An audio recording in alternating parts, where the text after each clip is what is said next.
Welcome to the Gospel According to Star Trek podcast. I'm Kevin C. Neese. And I'm Tim Van Orden, and this is episode 22, Reflectively Supportive. We'll be starting off with some Star Trek news.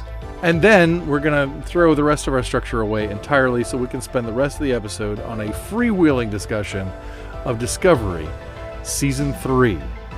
The entire season, we're just going to take a look back at it, talk about pretty much everything. This is basically the whole deal. So, come and join us.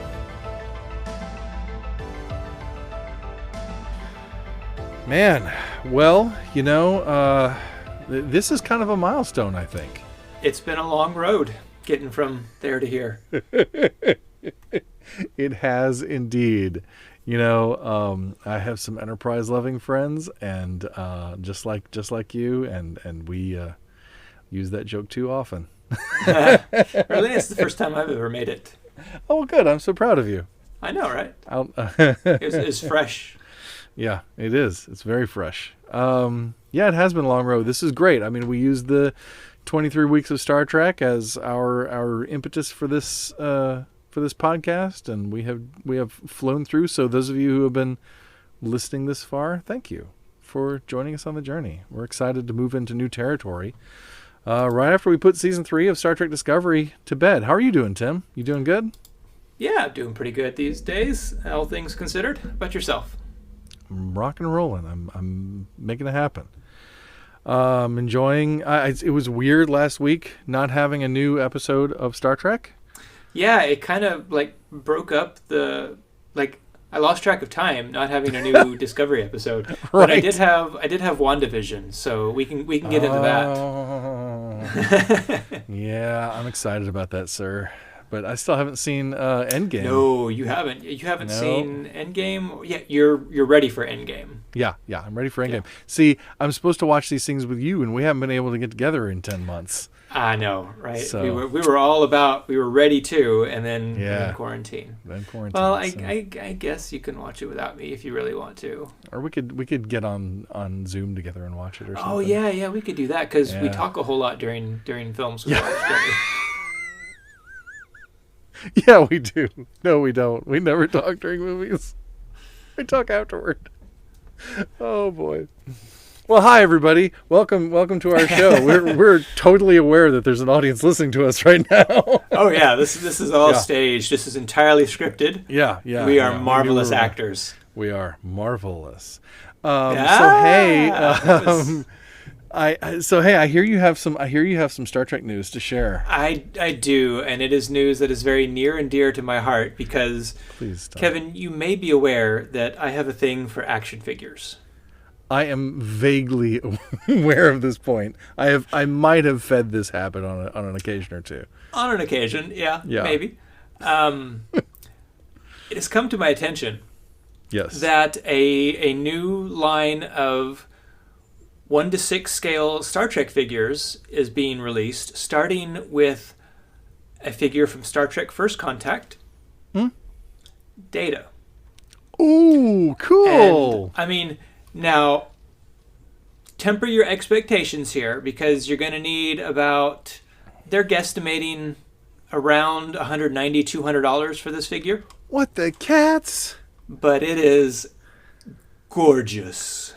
It can't be gorgeous enough for me to spend that much money on it. I'm sorry. Oh my gosh, dude. It is can't be. Lifelike. Link in the description, folks. Yes, link in the description. I'll tell you what. You can let us know what you think. For $200, I want it to be live. For $200, I want to sit down with Brent Spiner. I mean, man. It is a gorgeous figure. Now, for $200, it wouldn't be the one that I would first. That's not the first one I would go for. I like Data, but he's not my absolute favorite. Right. But it's a gorgeous figure. Think about it, though. It is cheaper to go to a convention and actually meet Brent Spiner than to buy that figure. So, yeah, but just saying. You only get that once. With the figure, you've got it. It's more special. All the time. Anytime you want it, it's there. Another U2 reference. People weren't here for the first one, but it's even better than the real thing. Nice. Right. You know, I should probably go listen to some U2 one of these days. You should. You should listen to a lot of U2 one of these days. Yeah. I can. But that's be it your for my guide. news. That's cool. I hear you have some news that is I- unrelated to my news. How did you hear this? It's amazing. It must have been you on told the me about it interwebs. before. You told me about it. So you remember early on in the series when we talked about how there were like all the plans for Star Trek movies were nixed. No, I completely forgot about that. Okay, well, early on in the podcast, we talked about how all the plans for Star Trek movies were nixed, and we were like, it's cool because we got a little bit too much Star Trek right now to have movies too. Uh-huh. Like Star Trek needs to be on TV and all that kind of stuff. Well, you know that with the CBS Viacom merger, CBS All Access is going to rebrand as Paramount Plus. Okay. Because everything streaming has to be Plus now. I don't know why. It just does. I'm expecting any day now for Netflix to change its name to Netflix Plus, just so people will know it's a streaming service. But because Disney Plus and Apple TV Plus and everything. Well, Netflix Plus. is Discovery still not Plus. just Netflix is not just a streaming service. It does still do the DVDs, I believe. No, they don't. They don't? No, they stopped that years ago. Yeah. But anyway, I'm pretty sure. But anyway, so Paramount Plus. So he's gonna go look it up. I hear the keyboard typing. but Paramount Plus. There was this article on Cord Cutters News. 3 Star Trek films are in the pipeline at Paramount Plus. So it's saying that Noah Hawley's script is being shelved at the moment. That was the one that I don't know which one that was. Oh yeah, that was the one we talked about like the new crew and all that. But the Tarantino has reportedly passed on the script that he was going to do, which is by Mark L. Smith. Yeah, right. But apparently Mark L. Smith's story is maybe still being done, and that there is also the chance that it may be that the cast from the original Kelvin Timeline films may return. That's exciting. Yeah. So there you have it. It's very interesting. I'm curious. We'll leave a link in the description, of course, as always, to both of these news things. But I found that fascinating, and I'm curious as to what will happen. So we shall see. We shall More see. importantly, I would just like to point out for the record that as of September 16th, 2020, 2 million people are still getting Netflix DVDs by mail. Really? Yep. Well, you learn something old every day. That's right. I sincerely thought they had completely... I thought I'd actually read an article specifically about how they stopped the DVD thing like a few years back. So that's why I was so confident. But there you go. And that also just goes to show you, with all of the entertainment news, the way that there were no Star Trek films and now there are 3 Star Trek films. Maybe only one of those gets made. Maybe none of them gets made. Entertainment news is fleeting. Oh, yeah. Yeah, so who knows? So anything we say... all over the place. Yeah, anything we say about that stuff, don't hold us to it because we're just filling time. Yeah. So speaking of filling time... Yeah, right. We filled 13 episodes with Star Trek Discovery Season 3. What's your takeaway from Star Trek Discovery Season 3? Is it a thumbs up, a thumbs down, a 5 stars, a Rotten Tomato? Let's see. I would definitely give it a thumbs up. Yeah. Not sure how many stars I would give it. I've been listening, not a lot lately, but John Green has a podcast called The Anthropocene Reviewed, where he just gives things about life, star ratings, kind of as a parody of the way we give star ratings to everything. Right. So it just made me think of that, but I'm not sure. I think I'd probably give it a good 4 stars. Mm-hmm. And what was the last one? No, it's definitely fresh. No Rotten Tomato here. Yeah.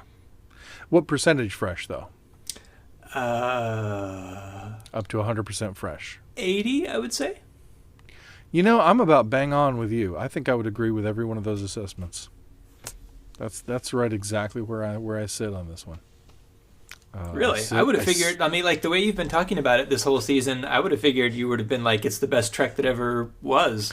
No, I wouldn't say that. Okay. I think this is the best period to be a Star Trek fan.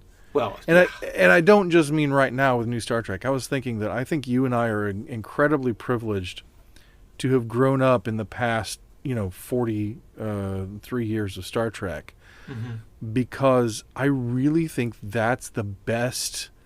Because we came in when right, we were kids in the late kids, 80s. yeah, when we were TNG kids hit. when the best, and when the TNG hit, and when the best Star Trek films, we got to see at least Star Trek 6, in the theater. Oh yeah.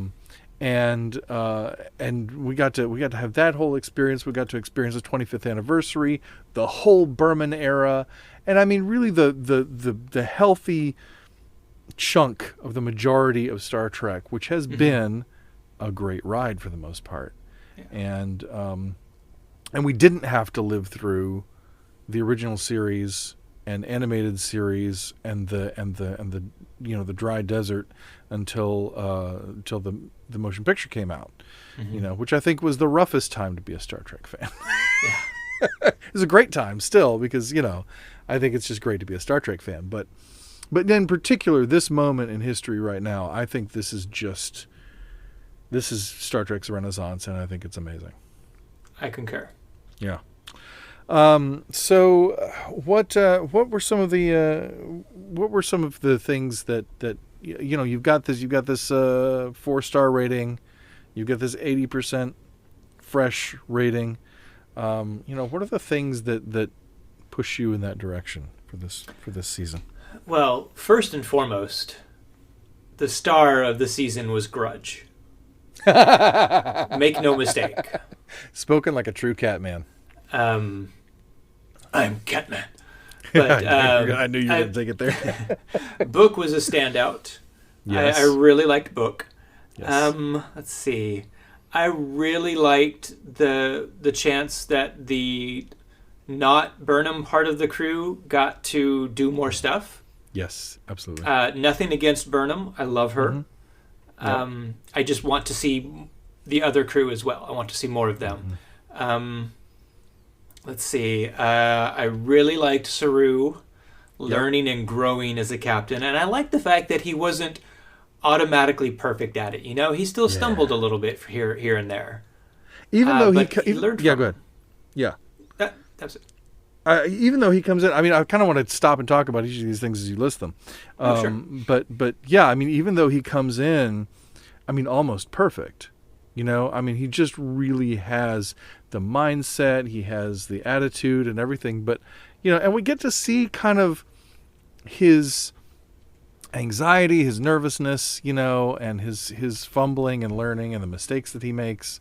And he was a very weird, to put it this way, racist, as Azatber would say, but he's a very human captain, a very humanized With all the souls. Right. Right. I didn't mean to cut you off though. If you had more, you were going to go down. Well, no, it's okay. Keep going. You can. Oh, okay. You can.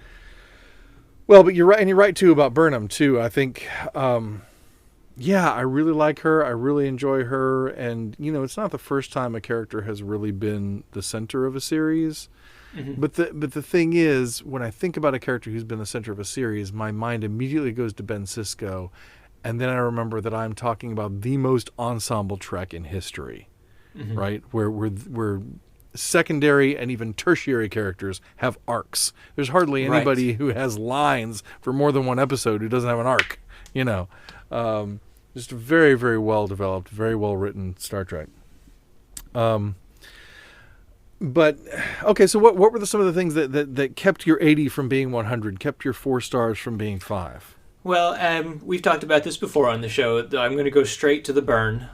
As a mystery, as a season-long mystery, it just didn't drive the series for me. It didn't drive the season, rather. Yeah, I think you're right. I think it drives Michael, but it doesn't drive the season quite as much as it could have. And it doesn't need to, I think. Well, but it certainly tried to. I mean, It I feel tried like to. that's what the writers really wanted us to zero in on as the Hmm. overarching, and The of mystery course, box. the mystery box. Yeah. And of course, Osira, I'm still kind of 50-50 on her. Hmm. See, I think Osira and the Emerald Chain could have been developed a little more, perhaps at the expense of some of the Burn stuff, and by maybe compressing some of that into fewer episodes, or into one episode, something like that. But that storyline, the Emerald Chain storyline, I felt like drove the season more. In terms of it was the two halves of the story: the finding the Federation and Mm-hmm. finding our place in the Federation, and then combating the Emerald Chain and combating Osira. Right. And I felt like that was kind of actually the backbone, and the Burn was a thing that was threaded through it, but was not the driving force of most of the narratives. Right. It wasn't. Right. I think it was supposed to be, Mm-hmm. but it failed to do that. So that for me is why it drops the score, so to speak. Mm-hmm. Yeah. Yeah, I agree. What else? What else contributes to that for you? Um,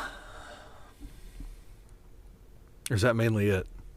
I think that's really mainly it. It was a Okay. pretty solid season as far as I'm concerned. I think it was too. I've heard a lot of critiques, but I've been listening to some different people's reviews of the season and stuff, and Mm-hmm.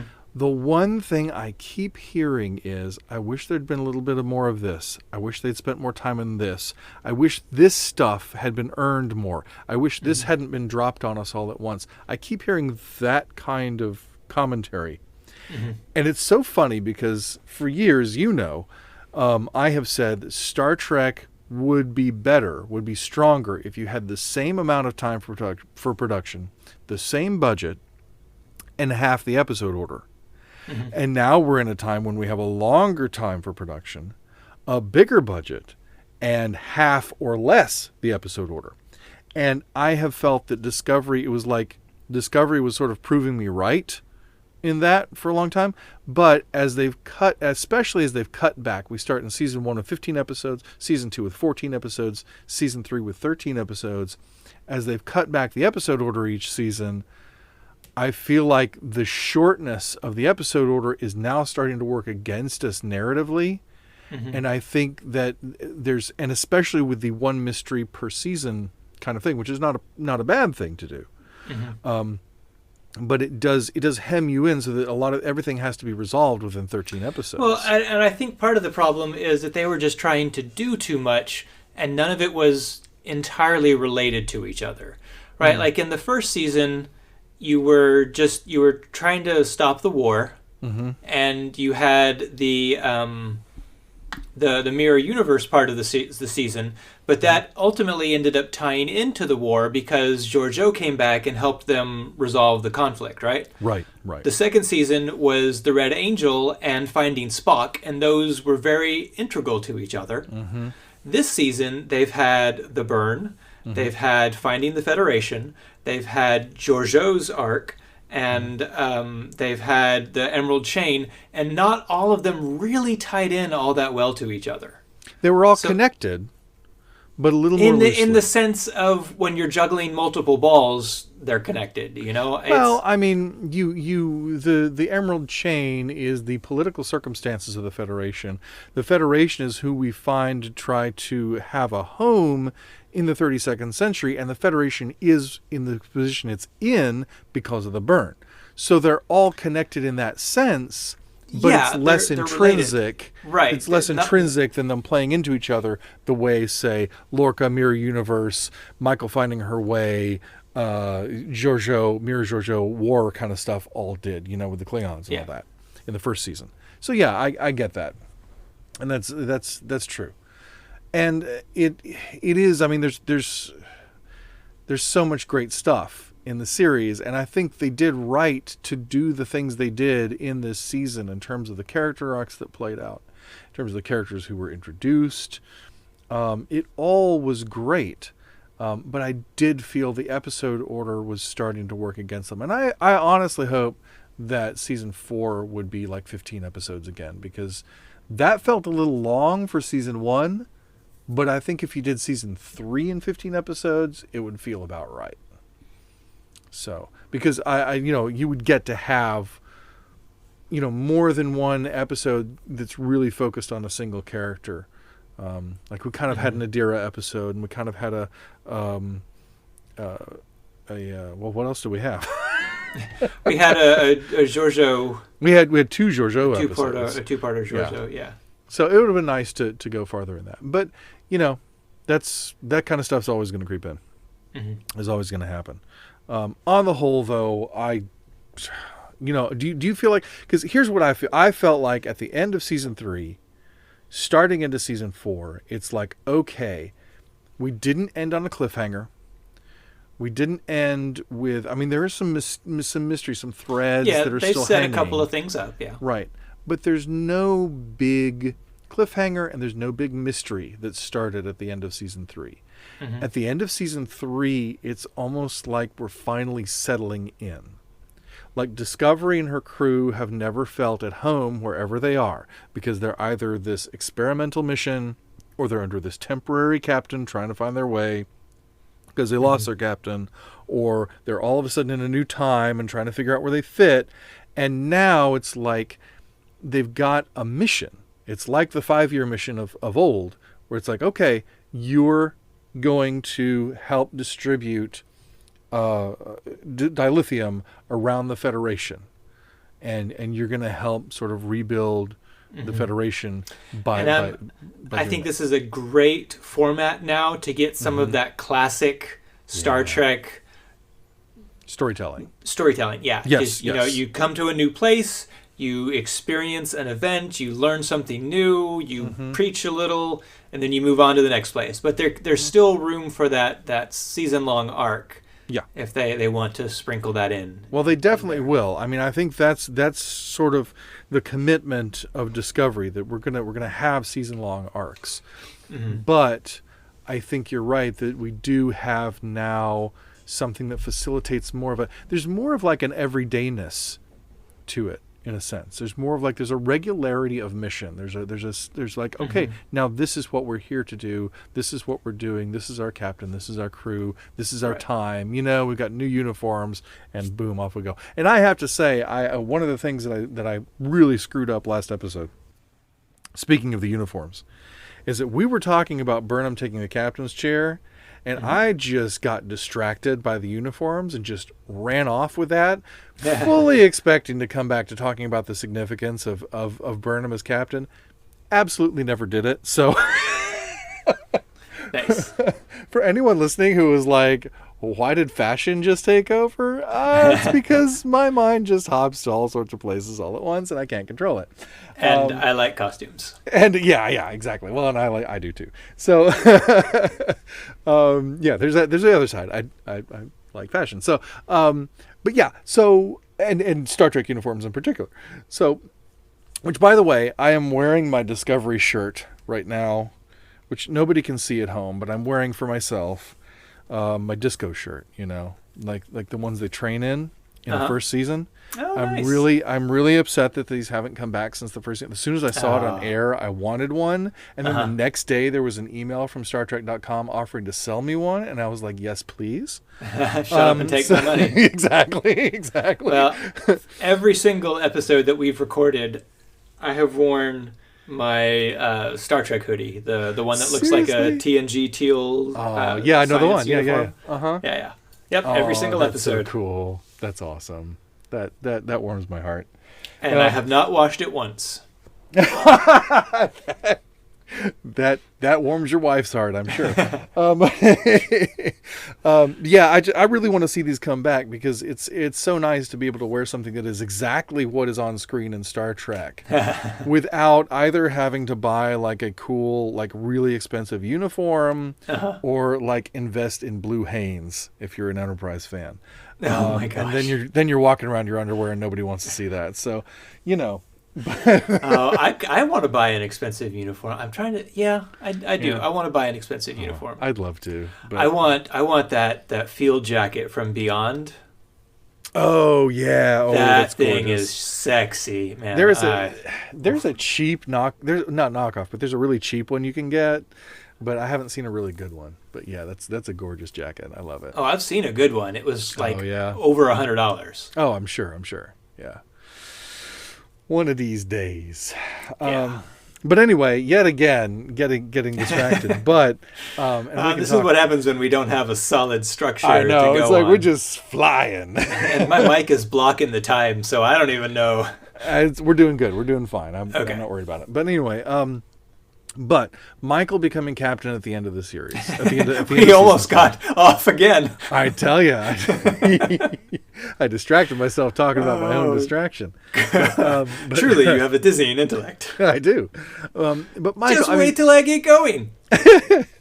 but I mean, it was such a huge deal, right? In the 1960s, there's that famous story, and I don't know if I've mentioned it on the show before. I don't know if I've said it to you before, but Whoopi Goldberg tells the story of watching the original series when she was a kid, and Uhura came on the screen when she on the screen, and she went running, and I don't know if she went running, but she called out. She said, "Mama, there's a black lady on the TV, and she ain't nobody's maid." Just the idea that like I'm represented on the screen was such a big deal with Uhura, and like now, not only is it like a black lady on TV, but like she's the captain of Star Trek. Like she's the captain of the ship, and Right. that's such a huge deal.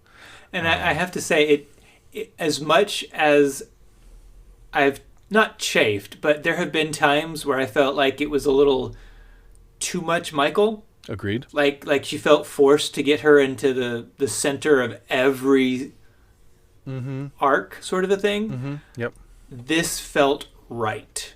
Like I saw her sitting there, and I was like, "Yes, we're Yeah. there. She is the captain of the Discovery, And no she's- doubt about it." And she's needed to be. I mean, it's obviously she's too headstrong for any other role. Yeah. That's how she lost. That's how she lost the first officer position. Yeah, it does. It makes me wonder, like, what Kirk and Picard would have been like as first officers. Oh, no kidding. Well, they both were. Yeah, I mean, they both had to have been at some point, Yeah. unless they were like Ensign Tilly and just kind of jumped straight. to the- Right. Yeah, that was great, by the way. Loved seeing Tilly take command, however briefly. And I said last episode that we've had 5 captains on the Discovery. We kind of have, but I mean, Tilly was really an acting captain. So, I mean, we have had 4, but we've seen 5 people in the center seat. And as much as I love Saru as captain and would love to see more of him, I was so happy to see an alien captain. It's been such a big deal for me for so long. I don't know why. It's just like we should have an alien captain. Why don't we ever have an alien captain? And because I knew, we've had a black captain, we had a woman captain. We'll eventually have a black woman captain. We've seen others. We need to have. We rarely see non-human captains, even on other people's ships. Let alone Right. the main ship. And when we do, they're like a human with ears Yeah. or yeah. a human with a nose ridge, Right. So it was really nice to see that, just because I think, to me, like, yes, I want real world representation in Star Trek of all kinds of diverse real world humans, but I also like to see a diversity of aliens because I think that's visually and metaphorically representative of diversity in humanity, right? The more intergalactically or interstellarly diverse we are in Star Trek, then that just speaks to diversity generally. And of course, by the way, we're dealing with the most humanly diverse cast in Star Trek history in Star Trek Discovery, which is marvelous. Yeah, I was watching a review earlier before we started recording earlier in the evening, and it occurred to me that there's like of the main cast, the crew that we know, there's like one white dude, and he's gay. Yeah. Or there's the other white dude who's an alien. An alien, yes. Right. But that's still like, wow. Yeah, that's There's incredible. only isn't it? one white human. Yeah. Well, no, they're white One female white human humans male. because Right, there's right. yeah, yeah, Sorry. Yeah, yeah. We've actually got more white human females than we have white human males. Right. Yeah. And That's two of interesting. them are redheads. That's true. That's true.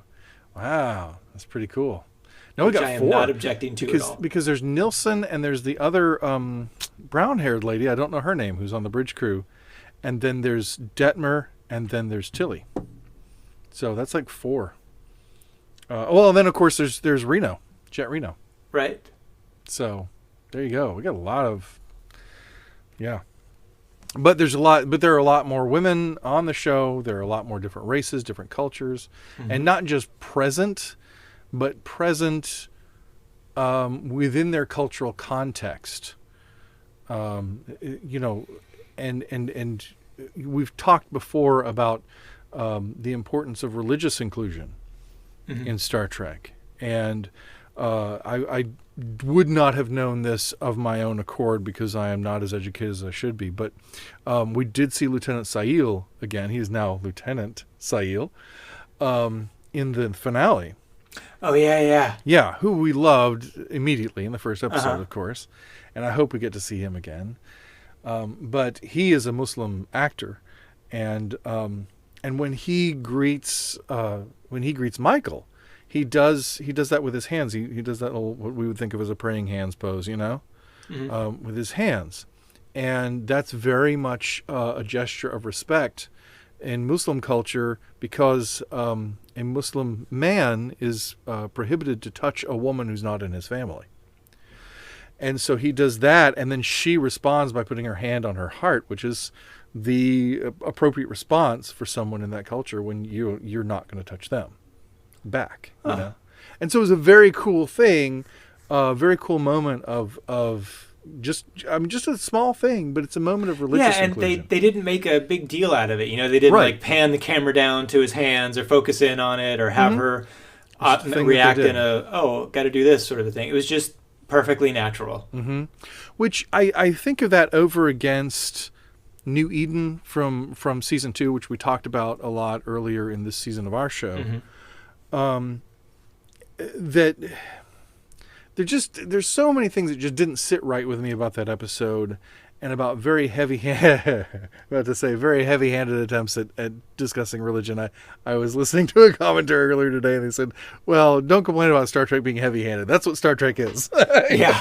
Star Trek is always heavy-handed. But I get that. But I just liked that that this was just real, genuine representation of real, genuine Earth religious culture without any augmentation, without any like hybridization, nothing else. It was just somebody behaving as someone from their culture and from their religion would behave, and doing so 1,000 years in the future, you know, which is just, I think that's really cool.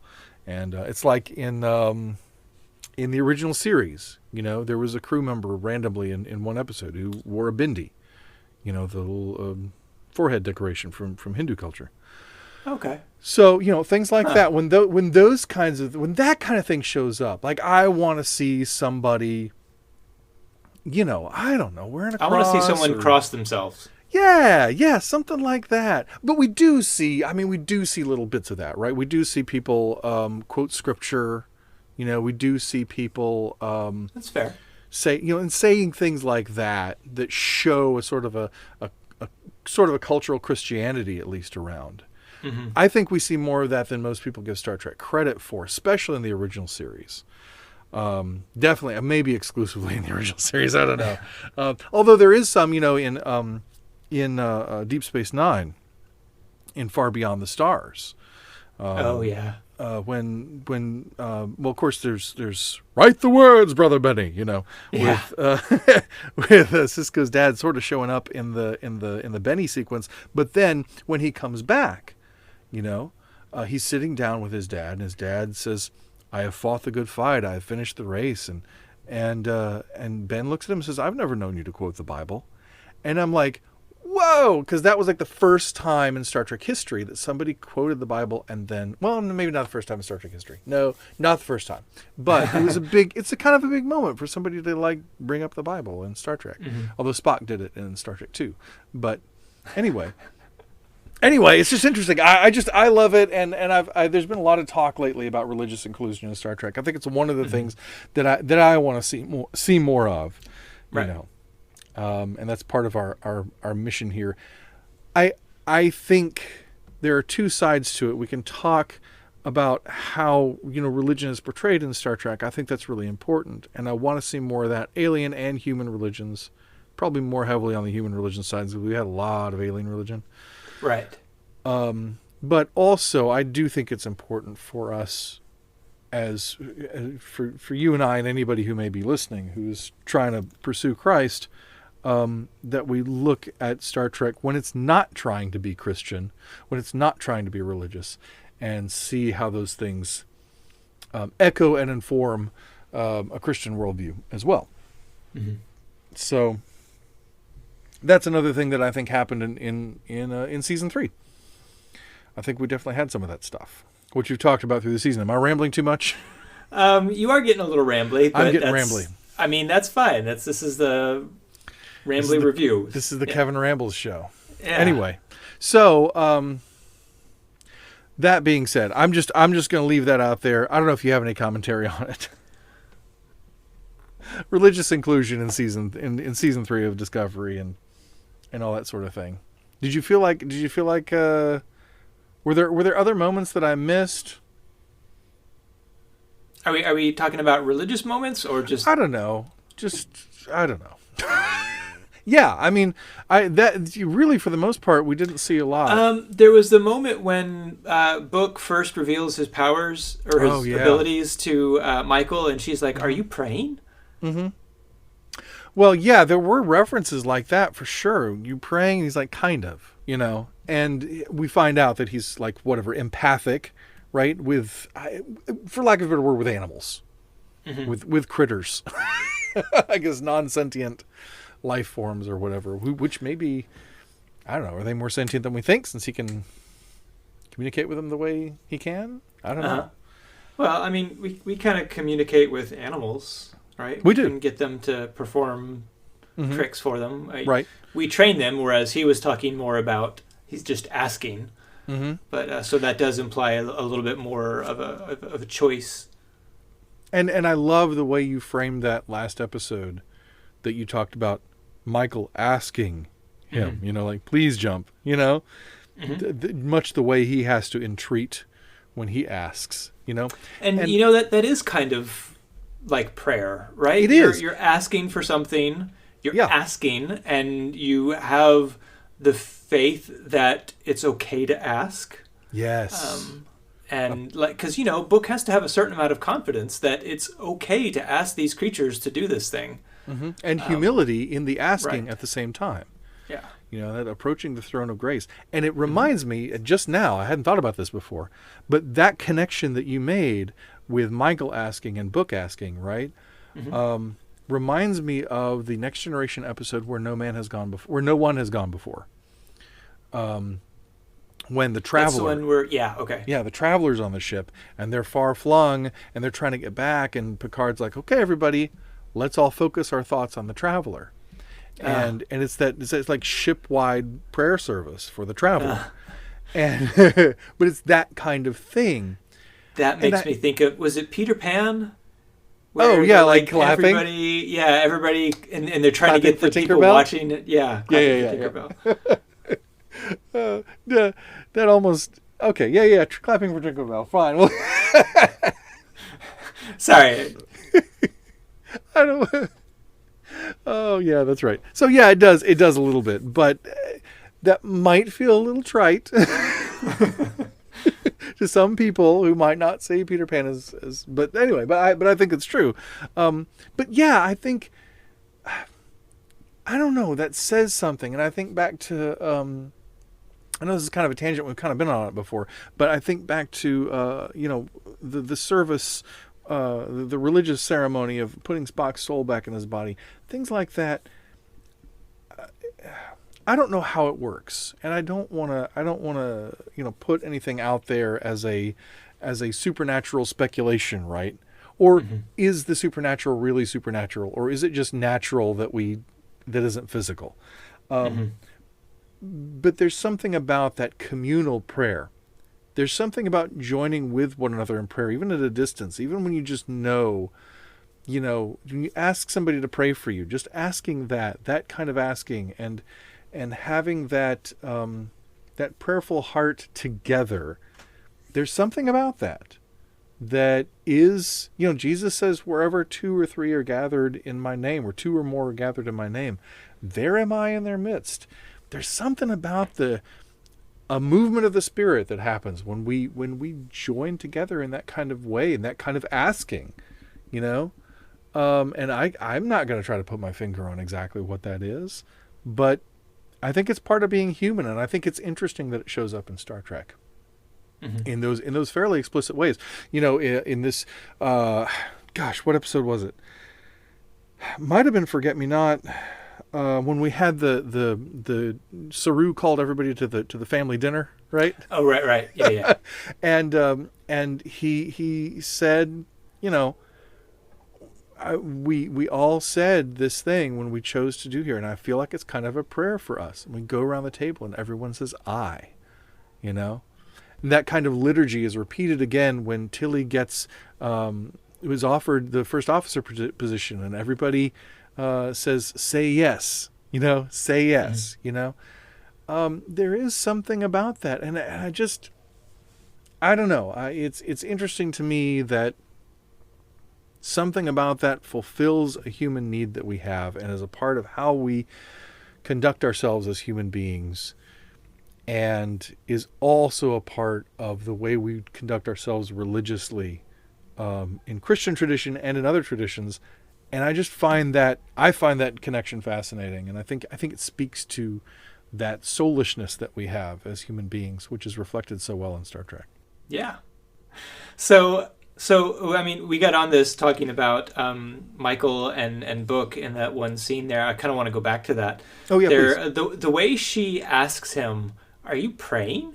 Mm-hmm. It kind of struck me as a little incredulous, as if she's almost saying, "Is prayer still a thing 900 years after I had this discussion with Pike?" Right. And but she goes on this journey, Mm-hmm. and I think her attitude towards faith and kind of, and I don't mean necessarily her attitude towards faith in a higher being, but her understanding of faith, maybe, I think, Mm-hmm. Well, kind of changes and grows. Mm-hmm.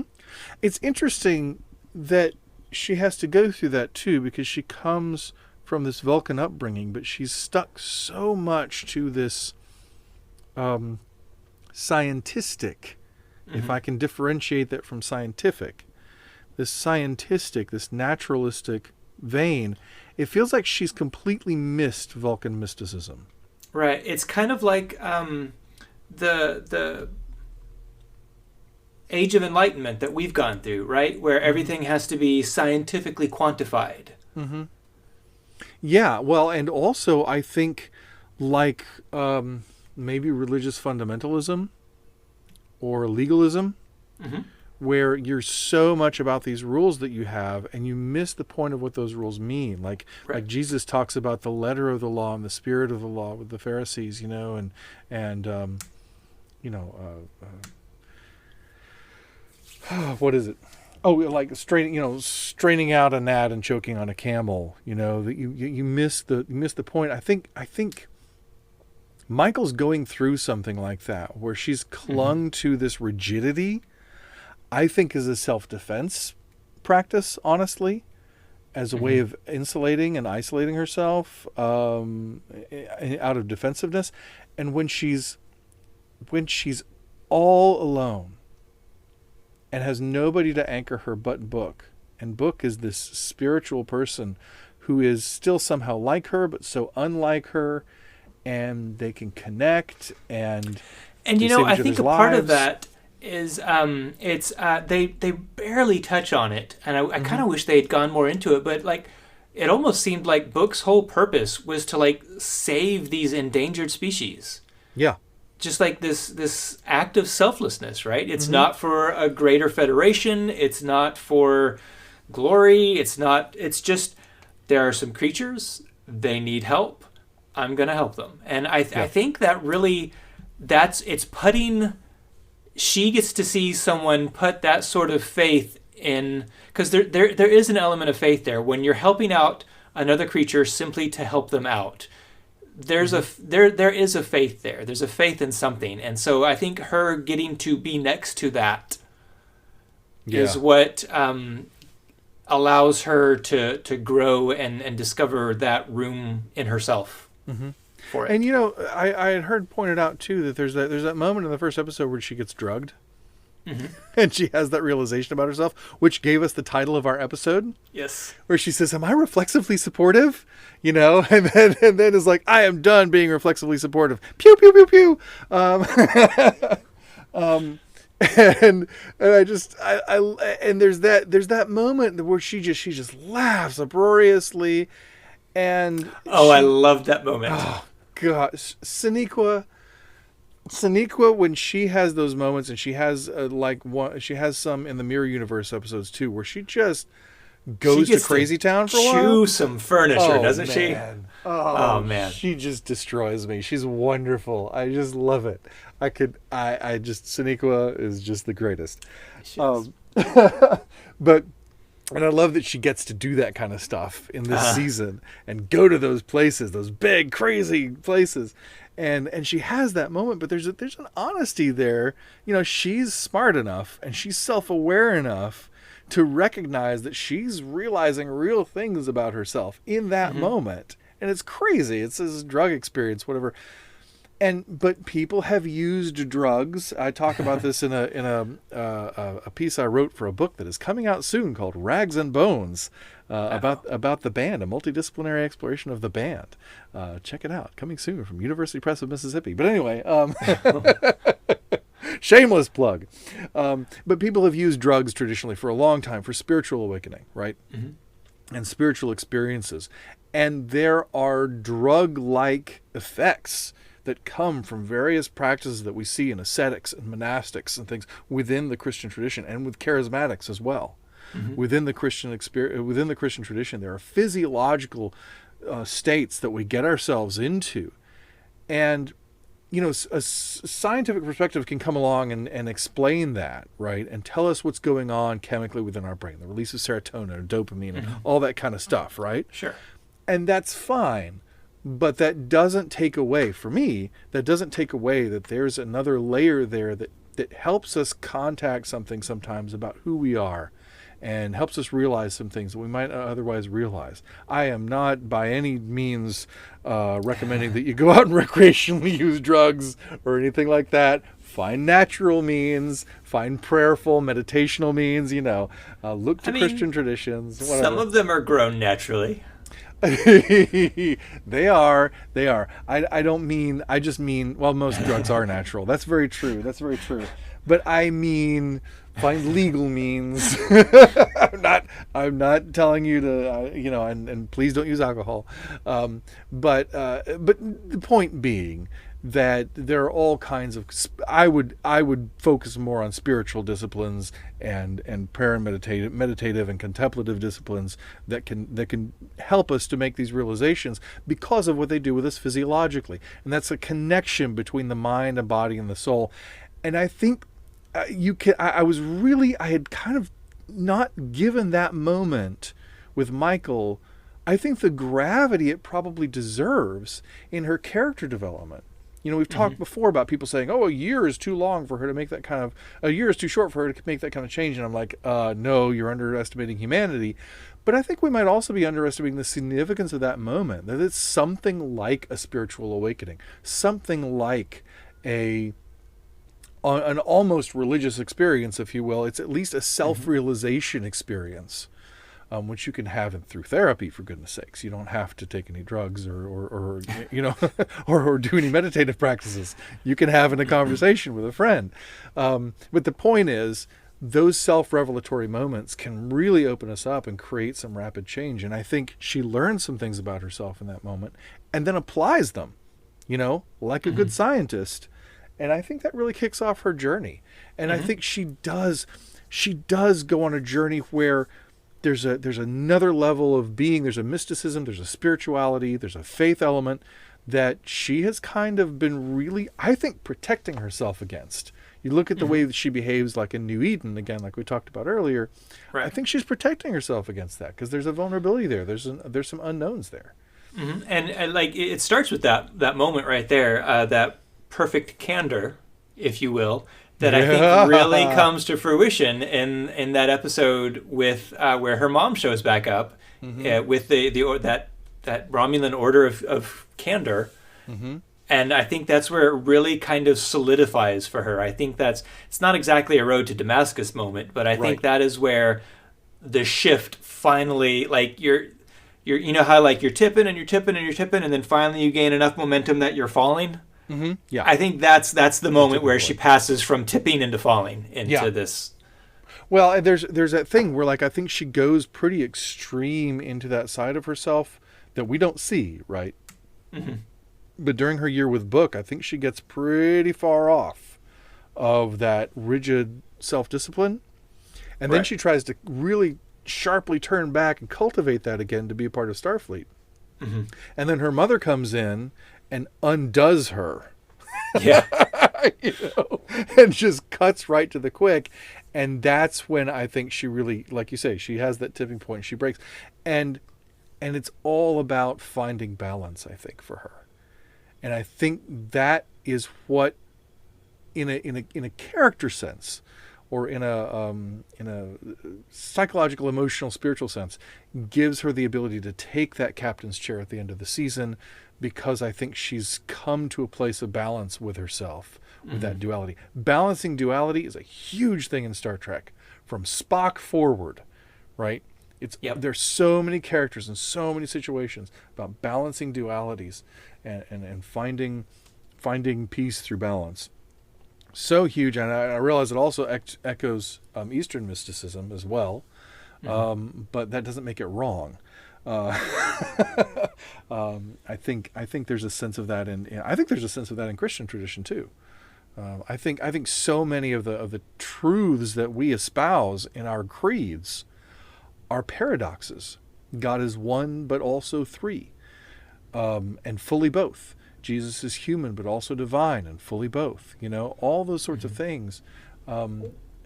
Even just talking about the presence of Christ in communion, whether you talk about it through the real presence and transubstantiation, or if you talk about the presence of the Spirit of Christ wherever two or more are gathered in His name, all those kinds of things, the remembering of Christ, being the body of Christ, there are all these things that are metaphorical or mystical, and that are both that require that there are ways to sort of have reason and logic about theology, but there's also a mystical element of it too, and you can and finding a balance there, I think, is part of pursuing faith, for me anyway. Mm-hmm. And I think it's in the Christian tradition to embrace paradox. So, yeah. But it is interesting. I think it's informative that at the end of Michael's journey, when she's doing that final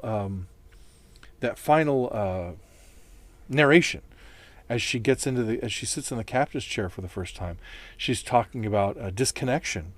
And she says, the need to connect is at our core as sentient beings.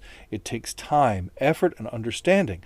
Sometimes it feels impossible, but if we work at it, miracles can happen. I mean, just look at that sentence. If we work at it, miracles can happen.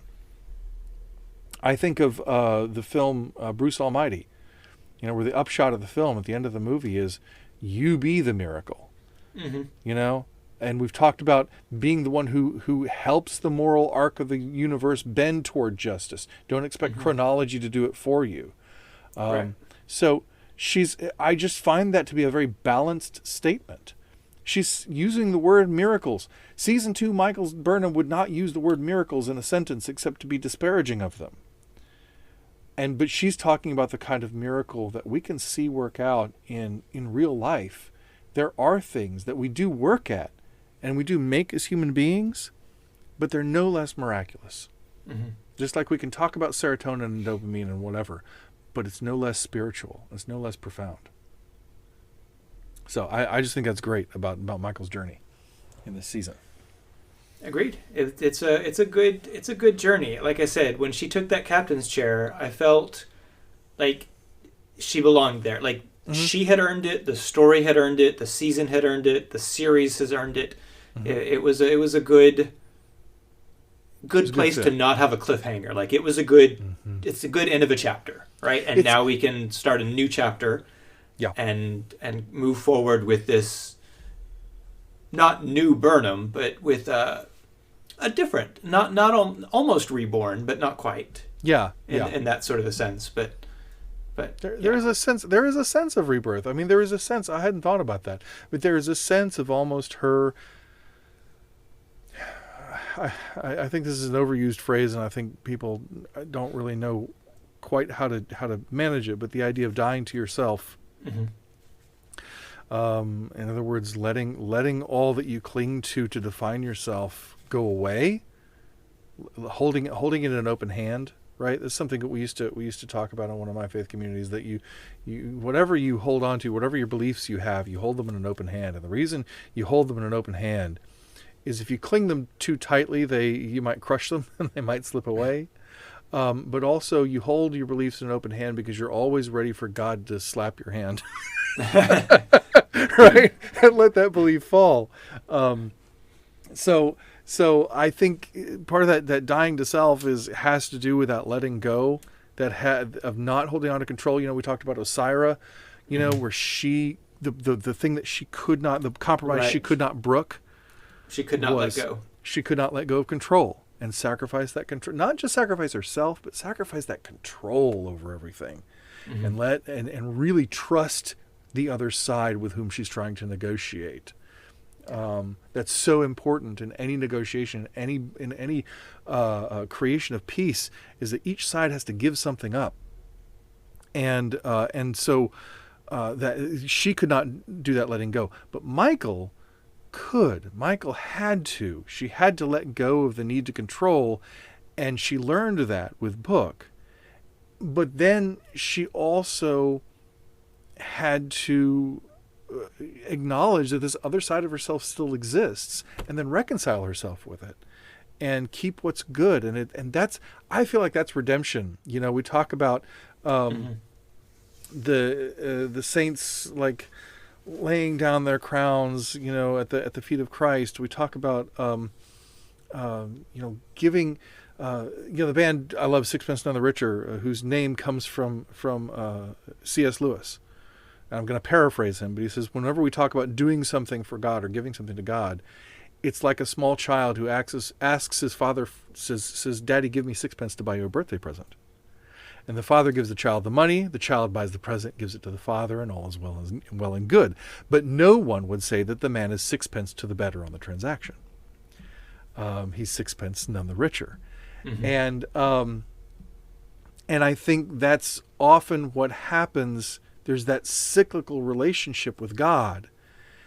And often when we give things up to God, when we stop trying to hold them so tightly, hold them in that open hand and let God show us where to take them instead of trying to be in control of it, that in a certain sense God gives them back to us, the desires of our hearts, if you will, the things that really drive us. Because we can say, well, having this job is the desire of my heart. Well, is it that job, or is it something deeper in you that you want to accomplish in the world that you've pinned your hopes on that job to give you? And God's going to maybe not give you that job that you think you want, but is rather going to show you how to fulfill the desires of your heart with or without that job, or however it works out. They're just that way in which we give things away and then get them back. And I think Michael goes through something like that in this season, where she lets go of things that she loves, to the point that maybe she's never coming back to Starfleet, but then ultimately gets her ambition back, I guess, or her desire back to sit in that captain's chair. At the beginning of the season where she's like, no, no, no, Saru, you take the center seat. I am not sitting in it. There's no way you're going to get me in it. It's you, buddy, right? And she's right at that moment.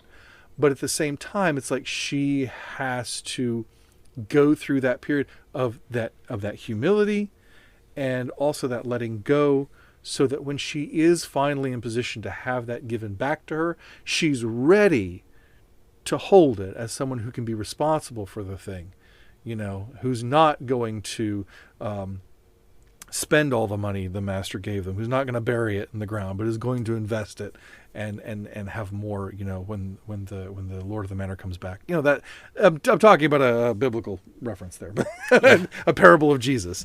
But who can take that authority and do something with it, because she's not going to hold it so tightly anymore. So anyway, that's I promised a freewheeling discussion, didn't I? and you have delivered. All right, give me something else, Tim. Well, we are low on time. Is there anything you really wanted to touch on? Anything about the season or an episode that just you really wanted to get to that we glossed over? I just I was scrolling through my notes, and I found this this line from Rin. It's one of the last things he said in There Is a Tide. He said to Asira, "I'm not afraid of you anymore. I've seen real bravery, real strength and loyalty, real love.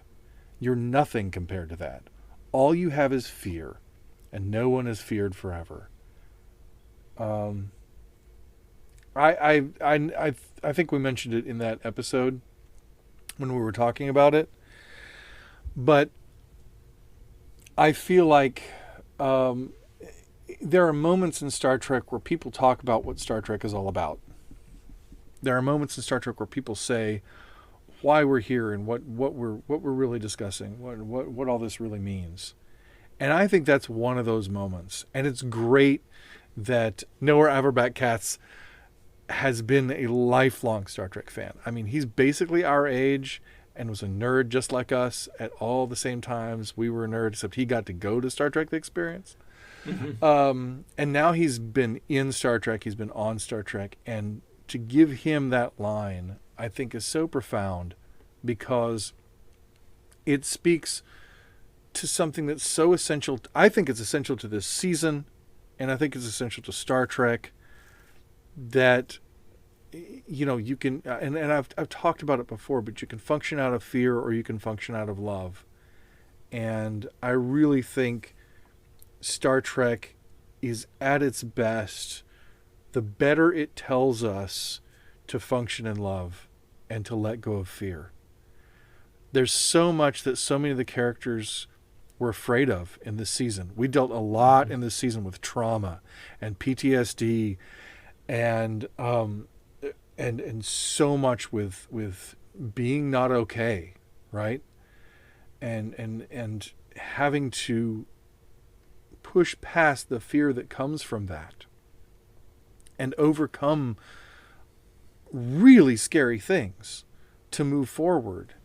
And, whether it's Saru being afraid of taking the captaincy, whether it's everybody being afraid of jumping into the future, any of these kinds of things, this stress in Hugh and Paul's relationship, and we talked earlier in the episode too about all the inclusivity of Star Trek in this era, which I think it's great that this is the most inclusive Star Trek we've ever seen, because that means in many ways this is Star Trek realizing the vision of what Star Trek should be better in a lot of ways than any other Star Trek before has. I mean, the closest we've come is maybe Yorktown in Star Trek Beyond. We see all these different aliens, working and living together in the same space. But particularly from a human angle, all these different kinds of humans with all these different kind of cultures living and working together. I think it's absolutely beautiful. And I think there's a reason it's beautiful. And I think the reason it's beautiful is that it's how this world is meant to be. I think that when God gets what God wants, and we all come together, when we all come together, and there's peace on earth, truly peace on earth, the reign of Christ, the reign of peace, our differences don't go away, right? Our differences don't go away. They're still there. There's great variety in all of us still. But we don't let that variety get in our way. We instead celebrate it. There's a couple of things that Gene Roddenberry said. One was he was talking about how he believes we go on after we die, that we continue to exist. And he says, I believe we become one with the all. And he says, I think we join together in this great mind. And he said, but then I find myself pulling back from that and saying, better we should have the loveliness of disagreeing. And then in another place he says that when we don't just tolerate each other, but when we really appreciate and really celebrate the fact that we're different from one another, that's when we've really reached maturity. And I think both of those things share a truth that is a part of Star Trek, and that I think is a part of really the ultimate culmination of the gospel, that God isn't interested in all of us being the same and wearing white robes and singing in unison. God created us as humans to be humans and not anything else. And being humans means that we're different to one another, and that we live in a world that we share with a lot of people who are different from us. And that's a beautiful thing. The diversity and the variety. I remember when I was a kid, I remember watching Robin Hood, Prince of Thieves. And this little kid, this little, little peasant kid. Yeah, little kid comes up to Morgan Freeman's character and says, "Did God paint you?" Because he's never seen a black man before. And I loved his character's response. He says, "Well, yes, God did paint me." And the kid says, "Why?" And he says, he's Moorish, he's Muslim, and he says, "Because Allah enjoys great variety in His creations." And I because was Allah, in His infinite wisdom. That's right. In His infinite wisdom, enjoys great variety in His creations. And I was like, we've talked before about that myth of colorblindness, that it's not about not seeing difference. It's about appreciating difference and honoring difference, and seeing that as a beautiful thing that makes us this human community. And I see that speak to us as human beings around the world, and I think I see it speak to us as members of the body of Christ, that the whole concept of the body of Christ is that the body of Christ can't all be one eye. It can't all be one ear. It can't all be one leg. You have to have all the different parts in order for it to function. And so I would just really encourage us to stop segregating ourselves from one another and start reaching out. I think the hardest thing for most Christians to do is to accept other Christians who are different in their theology. Yeah. Who come from a different Christian tradition. Preach. I think that's harder than accepting black people in a white church or whatever else you might have, right? I think it's that kind of divide that's the hardest for Christians to cross with one another. And I think as we live in an age where a lot of our structures that create our divisions from one another as Christians are fracturing and breaking and showing themselves to be less trustworthy than we thought they were, that can make us say, "Oh, my faith is gone." But that's because your faith is misplaced. Don't worry about how evangelicalism recovers from the crisis of the moment. It's not about being evangelical. Be faithful to Christ. Be Christian.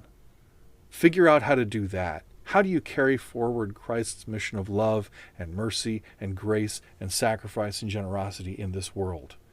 That's what you focus on. Not how you save your political systems that you've structured around your faith, but how you really become and be the body of Christ. And you only do that by joining hands with other people who are different from you, but who share the same goal. And so I just hope that in this whole season of disconnection and reconnection and finding our roots and finding our reconnection by joining together with people who are different from us, but on the same journey, I hope that can inspire us to see that as true in the human community globally, and especially in the body of Christ, that we would reach out to one another, because we're all we've got. Can I get an amen? Amen. Amen myself. All right. I think that wraps it. Well said. I think so too. Yeah. I think that's a wrap. That's a wrap. So, Tim, what do we got going on next week? I do not have a flippin' clue. That sounds like a great episode title, sir. Next week we're going to be interviewing Mike Poteet about sacred texts in Star Trek. Ooh, that sounds fun. Yeah. We have to include the Ferengi rules of acquisition. Ooh, good call. We'll do that. I will brush up on my... I've got the good book around here somewhere. I'll have to good. pull it out and brush up on it. That's awesome. Well, just for the entire episode, I'm just going to be randomly quoting rules of acquisition. Oh, boy, that's wonderful. Do you want to go back and do your line correctly, or you want to just leave it like that? No, we can leave it like that, because awesome. I didn't know that that's what we were going to do next week. I thought it was a possibility, but I didn't know that was... No, it's in. Okay. Okay, that's awesome. I'm looking forward to you quoting the Ferengi rules of acquisition. and that's going to wrap it up, I guess, for this episode of the Gospel According to Star Trek podcast. Thank you so much for being with us. Please like, share, comment, rate, and subscribe, and send us your questions or your suggestions, because we're in a whole new world without Star Trek every week. So we got a lot of openness for what we can do. We have some plans, we have some things in mind, but we'd love to hear from you. So check us out, Gospel According to Star Trek on Facebook and on Twitter, gospeltrekpodcast@gmail.com. We would love to use your questions and suggestions on the show. So Tim, do you have anything else to say to the folks at home? Ferengi rule of acquisition number 44. Never confuse wisdom with luck. And so it begins. That's actually a good one. That's not bad. It's not too bad. I think that's pretty wise. All right. It's one of the few avaricious Yeah, right. on the list. Yeah, the less avaricious. One of the few less avaricious. I guess we were lucky you picked a wise one. Yeah. That's going to wrap it up for this edition of the Gospel According to Star Trek podcast. Thank you so much for being here. Until next time. I'm Tim Van Orden. And I'm Kevin Sinise. And as Jesus said in John 10:10, live long and prosper. See you next time.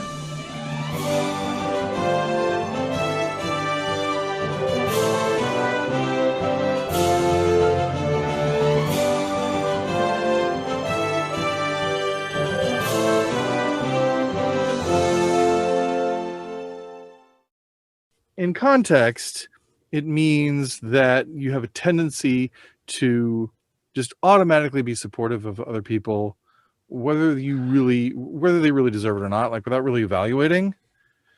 Oh, like that kind of reflex. Okay. Yeah.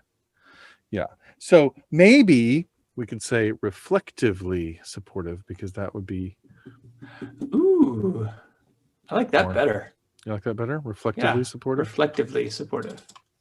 Because we are reflecting like a mirror. Okay.